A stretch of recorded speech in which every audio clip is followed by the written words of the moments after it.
Jungle Book.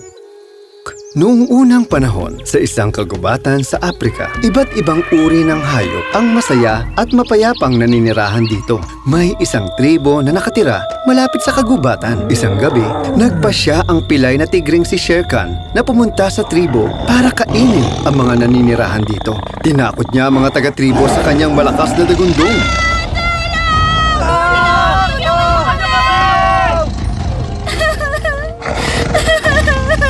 Kasunod ni Shere Khan, si Tabaki, ang kanyang kasamang Soro. Habang may hinuhuling taga-tribo, tumalon si Shere Khan sa mga pulang bulaklak at muling nanakot.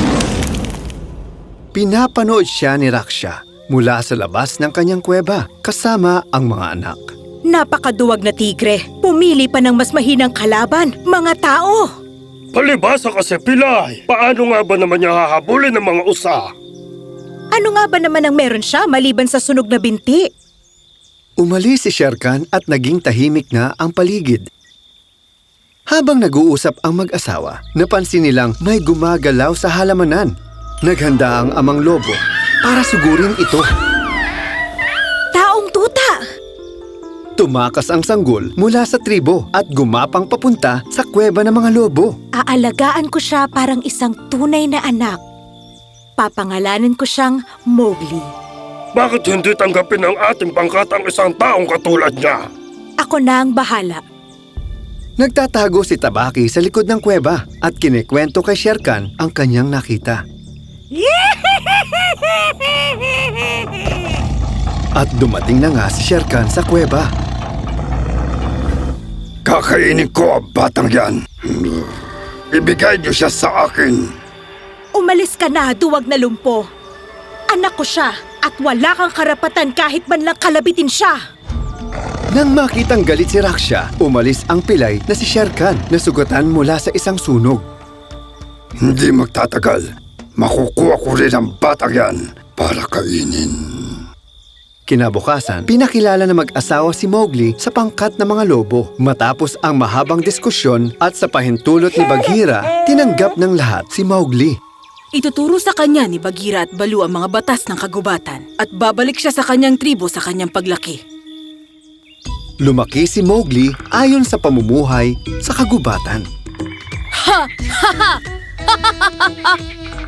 Tinuro sa kanya ni Baloo ang mga tradisyon sa gubat. Tinuruan niya ito kung paano makipag-usap sa mga hayop. Tinuruan din siya ni Baloo ng mga paborito nitong gawain, ang kumuha ng pulot at manghuli ng isda.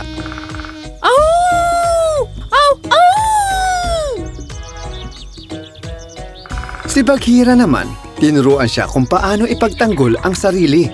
Lumaki rin siya sa piling ng mga tao, kaya madali silang maintindihan ni Mowgli. Pinayuhan siya na balang araw, babalik din siya sa kanyang mga kauri. Napamahal agad si Mowgli sa kagubatan.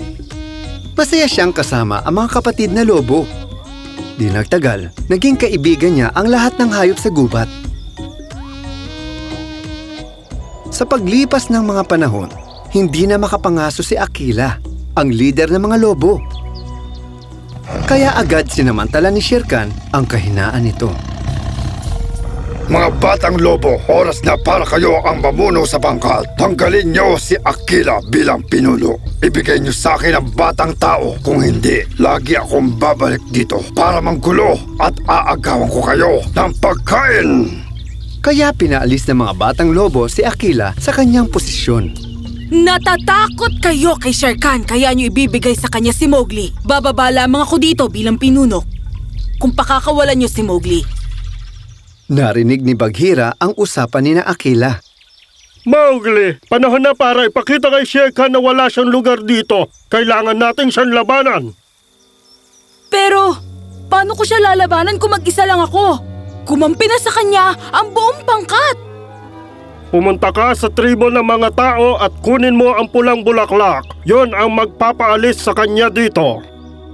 Aalis na ako dito sa gubat at titira kasama ang mga tao. Niyakap ni Mowgli sina Bagheera at Baloo at napaiyak siya sa unang pagkakataon. Agad siyang nakatulog sa tiyan ni Baloo. Nakatulog ang magkaibigan sa ilalim ng puno. Nakita ng mga unggoy si Mowgli at binuhat siya ng mga ito. Pilyo ang mga unggoy at hindi sila sumusunod sa batas ng kagubatan. Paggising ni Baloo at Bagheera, inakala nilang bumalik na si Mowgli sa kanyang tribo. Dinala si Mowgli na maunggoy sa puno. Dito niya nakita si Chil, isang agila na lumilipad-lipad. Sinenyasan niya ito upang sabihan sina Baloo at Bagheera kung saan siya dinala ng mga unggoy.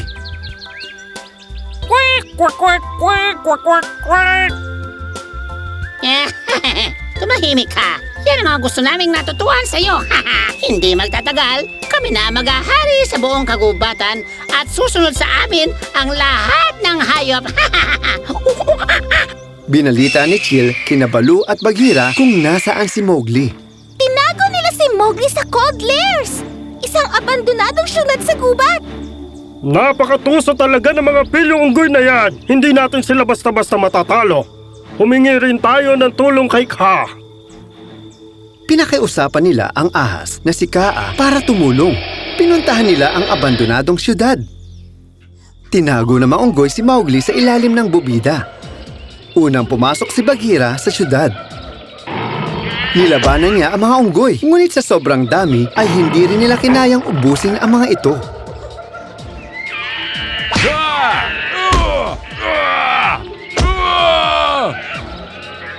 Magtago ka sa may lawa. Ako na ang bahala sa mga hayop na ito. Isa-isang hinagis ni Baloo ang mga unggoy. Ngunit hindi rin niya kinaya ang sobrang dami ng mga ito. Umupo ang mga unggoy sa tiyan ni Baloo at pinagtulungan siya ng mga ito. Dumating na rin si Kaa at ginulat ang mga unggoy sa kanyang paswit. Natakot ang mga ito at umakyat sa mga puno.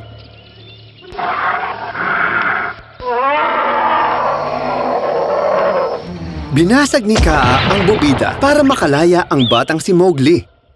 Parang masarap kainin ng isang ito Huwag ka! Huwag na huwag mong titigan ang bata! Pinakawalan ni Kaa si Mowgli. Nagsimula siyang magsayaw na siyang ikinahilo ng mga unggoy at umalis si Kaa dala ang mga unggoy. Hindi na yata talaga ako bagay dito sa gubat. Kailangan ko nang umalis sa lalong madaling panahon. At nagpaalam na si Mowgli kay Bagheera at Baloo at naglakbay papunta sa tribo. Noong una, takot ang mga tao kay Mowgli. Galing sa gubat ang batang ito. Baka manloloko ang isang yan. O isa siyang mangkukulam! Napaka-inosente ng batang ito. Bakit niyo ba siya hinuhusgahan? Halika anak, doon ka sa bahay ko tumuloy. Agad namang natutunan ni Mowgli ang buhay sa nayon. Natutunan din niya ang kanilang lingwahe. Binigyan siya ng trabahong magpastol ng mga baka. Lagi silang nakikita nila Bagheera at Baloo sa bulubundukin. Ngunit isang araw, ang kanyang kapatid na lobo ang sumalubong sa kanya. Nanganganib ang mga pangkat namin. Isa-isang pinapatay ni Shere Khan ng mga lobo. Pinagkanulo niyo ako noon kay Shere Khan. Bakit naman ako makikinig sa inyo ngayon? Hindi nga tayo magkadugo, pero tinuruan kami ng nanay na ituring kang kapatid. Kailangan natin maghiganti. Ano? Si nanay? Namatay siya. Pumunta sa kuweba si Shere Khan para hanapin ka, pero hindi sinabi ni nanay kung saan ka pumunta. Tama na! Tapusin na natin si Shere Khan ngayon din! Dinala ni Mowgli ang mga alagang baka sa bundok kung saan nagtatago si Shere Khan. Sumakay siya sa kalabaw patungo sa bundok. Pagdating doon, sinalubong sila ni Akela, ang tunay na pinuno ng pangkat. Dalhin mo ang ilang baka sa kabilang dulo. At dito ko naman patatakbuhin ng iba. Hindi na makakatakas si Shere Khan. Tulad ng napag-usapan, pinakawalan nila ang mga baka patungo kay Shere Khan. Nayanig ang buong bundok sa kanilang mga yapak. Nang marinig ni Shere Khan ang malakulog na yabag, naghanap siya ng paraan para makatakas. Ngunit wala siyang makitang maaari nilang daanan at hindi na siya makatakas. Mabilis na tumakbo ang mga hayop papunta kay Shere Khan. Natisot, nadapa at nadaganan si Shere Khan. Nabaon siya ng mga toro sa lupa. Nadaganan siya ng mga baka. Hindi na niya nagawang makatakas pa. Yun na ang naging katapusan ni Shere Khan. Ang kalaban ng mga tao at hayop sa kagubatan. Yay! Woo! Yeah! Ha ha ha! Kinuha ni Mowgli ang balat ni Shere Khan at bumalik sa pangkat ng mga lobo. Nang makita ng mga lobo ang balat ni Shere Khan, nagbunyi ang mga lobo sa kanilang pagkapanalo. Pinarangalan si Akela sa kanyang mabuting pamumuno at bumalik si Mowgli sa nayon. Kinalaunan, nalaman ni Mowgli na si Mesua ang kanyang tunay na ina at namuhay silang lahat ng masaya at mapayapa.